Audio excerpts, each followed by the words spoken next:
viewers, and welcome to Obsidian Soft. In today's class, I will teach you how to make a countdown timer app. That is a timer app in which you will visibly see the time that you have given for the timer reducing, that is counting down in front of your eyes. So that's a very cool feature in a timer app. So let's begin. Open up MIT App Inventor in the browser, click on Create Apps. By default, it will open up the last project on which you were working. Go to Projects and Start New Project. And I'm going to name it Countdown Timer. Okay, so let's design its interface first. I'm going to use a background for my timer app. So first I will upload the background image file.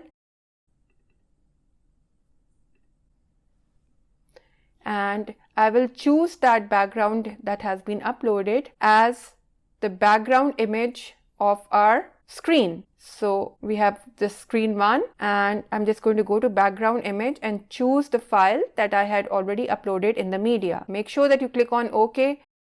So it's a nice cool background for our timer. Now we need 2 horizontal arrangements. So I'm just going to drag and drop them here. Okay, make both of them align horizontal center and align vertical center. This is done to make sure that whatever we put inside this arrangement, this layout, will come in the exact center. So I will do the same thing for the second horizontal arrangement. Now I'm going to make both of them fill the parent. What is the parent? The parent is the screen 1. So I want both the arrangements to fill the parent in terms of width. And in terms of height, I want both the arrangements take about 50% of the screen. So the space will be neatly divided in half between the 2 arrangements. Okay, so same, height 50% and width fill parent. Okay, the top arrangement is for taking the input from the user, that is the hours, minutes and seconds for the timer. Okay, and the second arrangement will have our buttons to control our timer, that is the start timer and the stop timer button. So let's first complete our topmost arrangement by putting our 3 text boxes there. So 1, 2 and 3, and third text box is not being shown because there's no space for it to be displayed. So we need to reduce the size of the text box. Okay, and I can make sure that I've added the 3 text boxes because they are coming as children under the horizontal arrangement, the topmost horizontal arrangement. So I'm just going to rename it hours, minutes, the middle one, and the last on the right is seconds. Okay, now we have to reduce its width. So for each text box, I'm going to do this, that I'm going to make the background yellow, text bold, font size 35, and height should stay automatic, but the width should become 28%. Okay, so you can see that the third one is now being shown because there's now space for it to be displayed. And I'm going to change the hint to enter hours, and I'm going to make it numbers only so that you cannot enter any alphabets or other characters in it. It will only take in numbers. So the text inside it is 00. Make sure that you put this 00 here because otherwise your app will give an error while doing calculation in the very beginning when the app is started. So make sure that you enter a 00 value here. I'm going to make the text alignment center, and I'm going to make the text color blue. Okay, and I'm going to do exactly the same thing for the minutes and seconds. Now in between, I want those colon like a proper timer. So I want 2 labels. So I'm just going to drag one label and make its text a colon. Make the font size 35, bold, text color white, text alignment center, most important width is 8%, and add another label with the same properties as this label. Now we need to add buttons in the second arrangement, a start and stop timer button. So I'm just going to drag and drop 2 buttons here. Okay, I'm going to rename them. For each of these buttons, I'm going to make the background color yellow, text size 28, font bold, height is automatic but width is 40%, and I want the shape to be rounded because I feel that that looks cooler, and I'm going to change the text to start, and I'm going to change the text color to blue. Okay, same thing for the second button, but the text on it will say stop. So if I connect my app for testing it using the AI companion to my iPhone or my Android device, I will see that both these buttons are touching each other, and that doesn't look that nice. So I'm going to add just a label in between these 2 buttons for a bit of space. Okay, this is a trick to add spacing between your components. So just go to label, drag and drop it between the 2 buttons, make the text empty, and the width should be about 10%. Okay, although we are done with the front end, the visible components of our app, we need to add some invisible components for our timer to work. And the most important of these is our clock sensor. Okay, so I'm just going to go to sensors and choose clock and just drag and drop it on my viewer here, and you can see that a clock has been added. Now I need another clock, and that will take care of the actual countdown that is happening. So I'm going to name it the seconds timer. Okay, so we need 2 clock sensors, and we also need a player. Okay, what is the purpose of the player? The player will play a music file when the timer goes off. So, but I need to provide it some music. I have to connect this player source to a music file. So first let me upload that file from the media, click OK, and inside the player source, choose music MP3 and make sure that you click on OK and then check loop so that the music will continue to play until the user will press the stop button. Another very important thing is that for both the clock sensors, the clock 1 and the seconds timer, I want to make it timer enabled off. Okay, and for the seconds 2, this timer interval is in milliseconds. So 1000 milliseconds means 1 second. So if I keep it enabled due to the default timer interval setting, as soon as you will start the app, after just 1 second, both the timers will go off. So we don't want that to happen. So make sure that timer enabled is turned off. Okay, so now we are going to go and work on the code. First, we are going to write down the script, that is the piece of code for our start button. Okay, so I'm just going to go and click on start button, and when the start button is clicked, I want that using the hours, minutes and seconds provided by the user, we will set up the timer for our clock.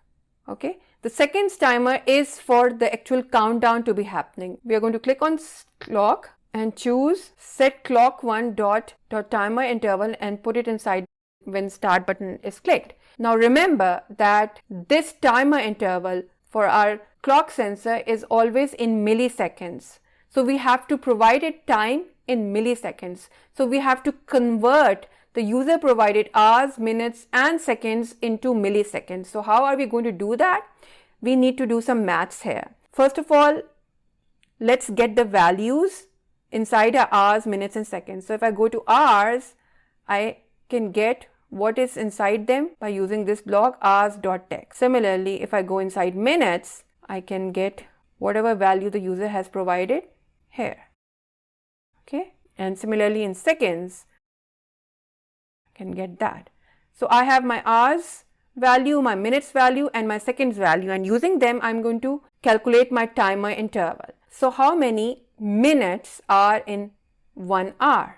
60, right? So if we multiply hours by 60, we can convert the number of hours into minutes. Okay, so I'm just going to go to math blocks and I'm going to get the multiplication block, and I will plug in hours value on one side and 60 on the other side. Okay, So this is my hours converted into minutes. Okay. Next, how can we get the total number of minutes provided by the user? We can get the total number of minutes provided by the user by adding these minutes, the hours that have been converted into minutes, by multiplying them by 60 to the actually provided entered minutes. Okay. So I'm going to go again to math and get the plus block, plug these minutes here and the user provided minutes over here. What next? How do we convert minutes into seconds? Multiply them by 60. So now I will multiply this entire block by 60. So I'm going to get the multiplication block, plug this on one side and 60 on the other side. So how can I get the total number of seconds for my timer interval? By adding my calculated seconds and the user provided seconds. So let's go to math, get the plus block, plug this on one side and plug the user entered seconds on the other side. So now we have all the time, but it is in seconds. So how can we convert these seconds into milliseconds? By multiplying them by 1000. So this was the most complicated part of our app. A bit of math involved here, but we're almost done.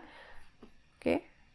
So another way of getting a math block, a number block here, is start typing on the screen. So I'm just typing 1000 and I got the 1000 math block. So that's a cool trick. So this is my timer interval. The user provided time converted into milliseconds, and I will provide it as the timer interval. Okay. And the next thing that we need to do after setting up our timer interval is to enable the timer. Remember, we disabled it in the very beginning. So we have to enable it so that it starts running. Okay. So how can I do that? I just go to set clock.timer enabled and go to logic and give it the value true. So we are done with our basic timer, but remember, we are also making a countdown timer. So how can we take care of that? We've already added a second clock sensor and we had named it seconds timer. So it fires after every 1 second. So if I go to my designer, I can check it too, that by default, the timer interval is 1 second because it is 1000 milliseconds. So 1000 milliseconds is 1 second. So now I'm going to enable it because we want our countdown to happen too. So we can just duplicate this, choose instead of clock 1, seconds timer. So my seconds timer has been enabled too. Now what will happen when the timer goes off? Okay, our original clock 1 sensor that is taking care of the timer, and it should play music when it goes off. So how can I get that event? If I click on clock 1, I will see that it has this block called when clock 1.timer. This block, the code inside it is automatically called when the timer has gone off. So the first thing I need to do is start my player so that it starts playing music. So call player.start. Second thing is I need to disable both of my timers that are running. So I'm just going to duplicate it and make it false, duplicate it again and make it false. What happens when the user presses the stop button? I want my music to stop playing and I also want both my clock sensors, their timers, to be disabled. So I'm just going to click on the stop button and get the when stop button.click block, and inside it I'm going to stop my player. So go to player and get the call player.stop, and I'm going to make sure both my timers are disabled, and I also want to reset my hours, minutes and seconds values. So I'm just going to go to hours and get the set block, and from text I'm going to get a text block and make it 00.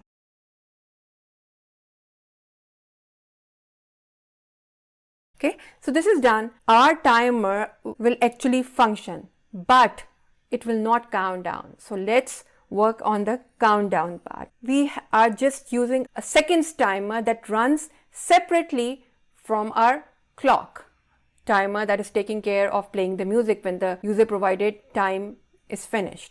Okay, so I'm just going to go to my seconds timer and write down code for it when it goes off. So remember that it will go off after every 1 second. So every time the seconds timer will go off, we will check inside the seconds.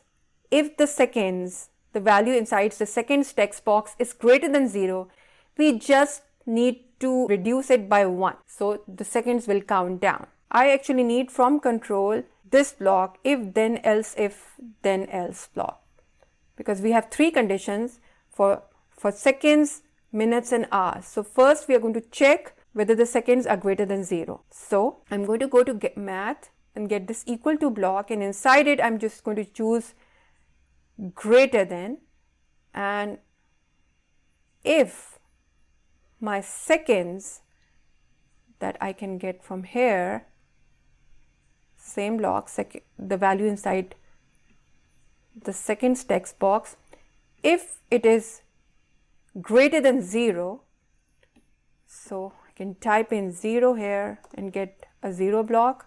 So if it is greater than 0, I'm just going to reduce the text by -1. So I'm just going to get this set block that sets the value, just duplicated it because it was right in front of me, and instead of this 0, 0 value, I need to put a minus block here. Okay, so it will use the old value of seconds and just reduce it by 1. So just type 1 on the screen. Oh, where did the 1 go? Okay, I can't find it, so I'm just going to duplicate this one, 0, and make it 1. Okay, so what is happening? If the seconds are greater than 0, I'm just going to change my text of the seconds by -1, reduce it by -1. Second situation is if the seconds have become 0, they are equal to 0 now, they are not greater than 0 anymore. So I need to now check if my minutes are greater than 0. So I can duplicate this block, and instead of seconds, I am now going to check for minutes. So if my minutes are greater than 0, this means that I need to reduce my minutes, count down my minutes by 1, and give that 1 minute to my seconds. But instead of 60, we will give it the value of 59 because 1 second has already gone by when this timer goes off. So I'm just going to set my minutes. I'm just going to duplicate it. So I'm just going to set my minutes and reduce them by -1. And I'm going to set my seconds to, instead of this value, just going to make it 59 to take care of that 1 second. And last but not the least, this situation, the else situation, will only happen if my hours are greater than 0 and my seconds and minutes both have become 0. So this means that I need to reduce my hours and we need to make the minutes now 59, just like we made the seconds 59. So I'm just going to duplicate this block and I'm going to make sure that I'm reducing the hours now by -1. And the second thing is that I'm going to set my minutes to 59, and I'm also going to set my seconds to 59. Okay, so the 3 situations have been taken care of. So by just using one extra clock sensor, we now have a countdown timer that actually counts down after every 1 second. Okay, now let's look at the demo.